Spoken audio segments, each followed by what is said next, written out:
excellent video game that gets made, there's another that never sees the light of day. Whether it's due to clashes between studios and publishers, failing to acquire rights, or studios going bust, there are any number of reasons why a project can become cancelled. Likewise, when a project is cancelled after it's officially announced, it can leave those eagerly anticipating its release just as, if not more, deflated by the unwelcome news. While many games are killed off in the early stages of their development, there's also those games that were pulled from release after their completion. I'm Jess from WhatCulture, and here are 10 video games that were cancelled despite being almost finished. Number 10. Fable Legends. A bright and colourful RPG with a vibrant sense of humour to match, the Fable series was a fantasy juggernaut on the Xbox and Xbox 360 consoles. Despite creator Peter Molyneux's infamous list of false promises, the series nevertheless had its legions of dedicated fans who couldn't get enough of the imaginative world. Following the release of Fable 3 in 2010 and Molyneux's eventual departure from developers Lionhead in 2012, the team would begin work on what was to become Fable Legends. Designed to be a free-to-play asymmetrical multiplayer game, this Fable would be vastly different from what fans were used to. Likewise, the title was supposed to integrate Xbox's cloud technology and be able to integrate Smart Glass.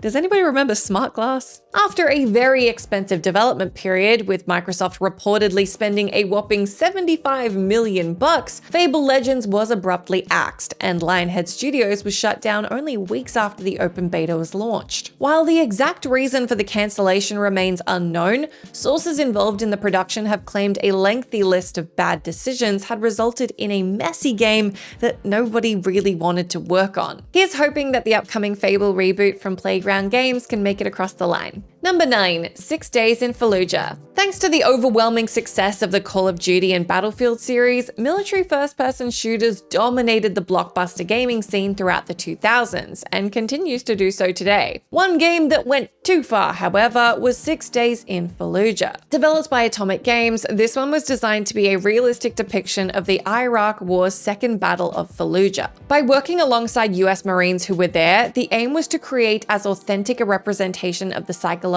impact of the battle as possible. However, with the real-life event, which left 800 Iraqi civilians dead, still fresh in the public memory, the game sparked massive controversy for a lengthy list of valid reasons. Because of the backlash, Konami dropped out from publishing the game, and 6 Days in Fallujah was shelved after Atomic Games' collapse in 2011. With new developers Highwire Games picking up the mantle once again in as recently as 2021, the controversial game is now set for release once again. Number 8. Star Wars Battlefront 3. Released back in 2004, Star Wars Battlefront by Pandemic Studios boasted a huge amount of fast-paced couch co-op action. The sequel was released 1 year later and built upon the existing sci-fi action alongside providing a more robust campaign. The series was so popular that a third installment was sure to follow. However, fate had other plans. Rumors began circulating that the upcoming sequel was being developed by Free Radical in 2006. By 2008, however,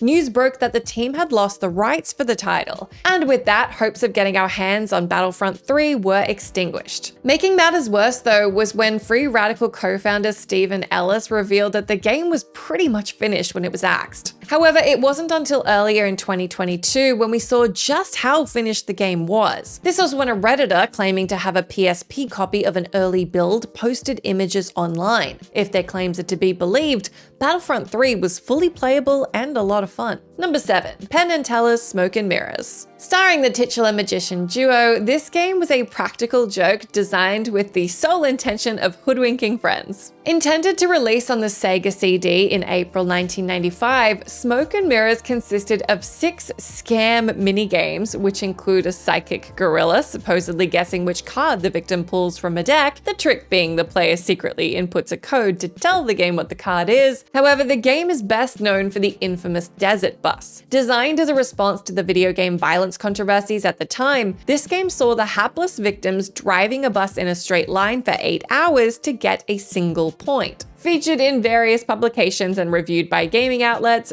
Smoke and Mirrors was all set for release. That is, until publishers Absolute Entertainment went bankrupt. With no other publishers willing to pick up the reins, the game simply went unreleased. That was until 2005, however, when copies of the game found their way onto the internet, earning the title a cult following. Now everyone can experience desert buses' hours of fun. Number 6. Thrill kill. Video games are no stranger to controversy, and plenty of them get in trouble for having what is supposedly way too much violence, gore, what have you.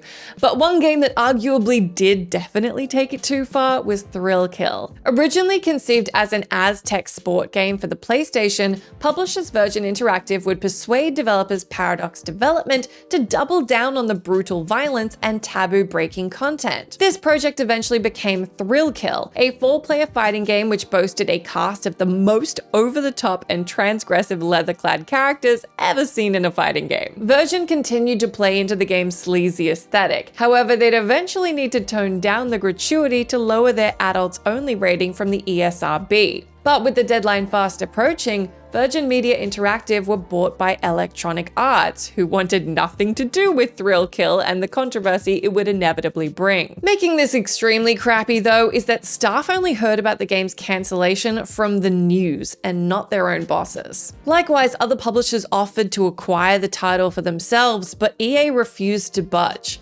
In a positive turn of events, however, Thrill Kill's blueprints were transformed into lesser-known but excellent fighting game, Wu-Tang Shaolin style. Number 5, True Fantasy Live Online. Designed to be a giant MMORPG for Xbox Live, True Fantasy Live Online was to be helmed by RPG veterans Level 5, who'd previously worked on the Dark Cloud series. Not only did the game's cel-shaded art look incredible, this was really ambitious for the time. Up to 3,000 people were said to be able to play together on the same server, with each player having complete freedom as to which role they'd occupy within this massive world. The title was showcased at Tokyo Game Show in 2003 and was set to launch in 2004. However, the game was delayed soon after and news went dark. The last anyone heard about it was that it was in a fully playable state. Not too long after that announcement, though, the game was cancelled in June of 2004. The story goes that Microsoft were determined that the game should have voice chat, but Level 5, who were inexperienced with developing online games, especially something of this scale,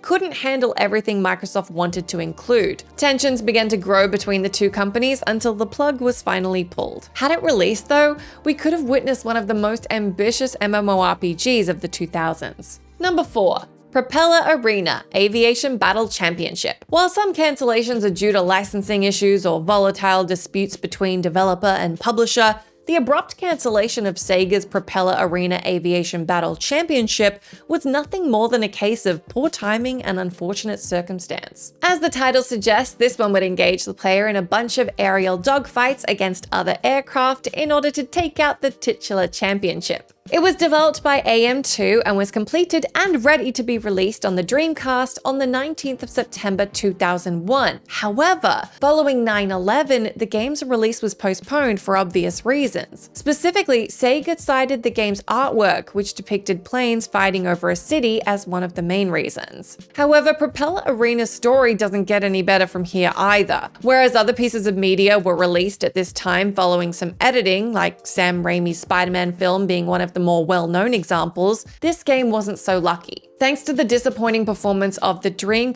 Sega ultimately decided it wouldn't be financially beneficial to release the game at all. And with those two blows of unfortunate circumstances, Propeller Arena remained shelved through no fault of its own. Number 3. Scalebound. Originally announced way back in 2014, Scalebound was set to be a bombastic action game by acclaimed developers Platinum Games. Marketed as a gigantic JRPG experience, the title would see players teaming up with others to fight gigantic creatures with the help of dragon companions. The gameplay footage and demos the developers treated us to were massive spectacles that had the entire industry talking. The concept for the game was conceived alongside the studio's establishment in 2006. However, development of other titles kept getting in the way. It took until 2013 for work on Scalebound to take off. But before it arrived at its 2017 release window following a year delay, Scalebound was cancelled in January of that year, to the surprise of those excitedly awaiting its arrival. Given this loss came at a time where people were kind of upset there weren't better first-party exclusives for Microsoft consoles,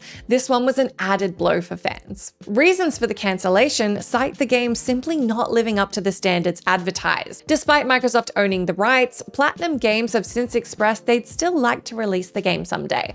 Number 2. Star Fox 2. After the overwhelming success of bombastic polygonal shooter Star Fox for the SNES in 1993, there was a lot of excitement about how the upcoming sequel, which began development almost immediately after the first game's launch, could further push the boundaries of what Nintendo's console was capable of. Using the same Super FX chip that was used in Yoshi's Island, Star Fox 2 was due to be more visually impressive and faster than its predecessor. It also incorporated a real-time strategy element in which players would need to defend the home planet against advancing enemy forces. With the game only months away from release, however, Nintendo slammed on the brakes. The reason for this last-minute cancellation was the release of Sony's PlayStation and Sega's Saturn, which heralded the arrival of fully 3D games. According to sources, Nintendo was concerned that this new level of visual fidelity would make Star Fox 2 look inferior in comparison. That was all the reason needed to stop this game from hitting shelves. There is a happy ending to this story though. Almost 2 decades after its cancellation, Star Fox 2 did actually make it into the hands of gamers, as it arrived as part of the SNES Mini Collection in 2017.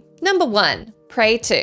Revealed to the public in 2011, the follow-up to the 2006 sci-fi shooter was set to take the Prey series in a bold new direction. Original protagonist Tommy was replaced by grizzled bounty hunter Killian Samuels, and the setting was swapped from a claustrophobic spaceship to an open world set on an alien planet. The gameplay footage and trailers looked like they were promising a slick and revolutionary AAA blockbuster. But news about the game soon went quiet, despite Bethesda's promise that work on Prey 2 was still being carried out to ensure it was the best it could be. News eventually broke in 2014 that the game was cancelled, even though it was close to an alpha release. Stories of nightmarish productions are nothing new within the world of entertainment, but none were as turbulent as Prey 2's production hell, which boiled down to Bethesda and Human Head butting heads over legal disputes. In short, Bethesda wanted to buy out the developers and tried to force their hand by backing them into a contractual corner. The studio refused to budge, and rather than settling on any agreement, the contract expired. Bethesda subsequently handed the rights to Prey over to Arcane Studios, and for better or worse, depending on your opinion, 2016's excellent Prey was born. That's the end of our list. Do let me know down in that comment section if you can think of any other examples of video games that were cancelled despite being almost finished.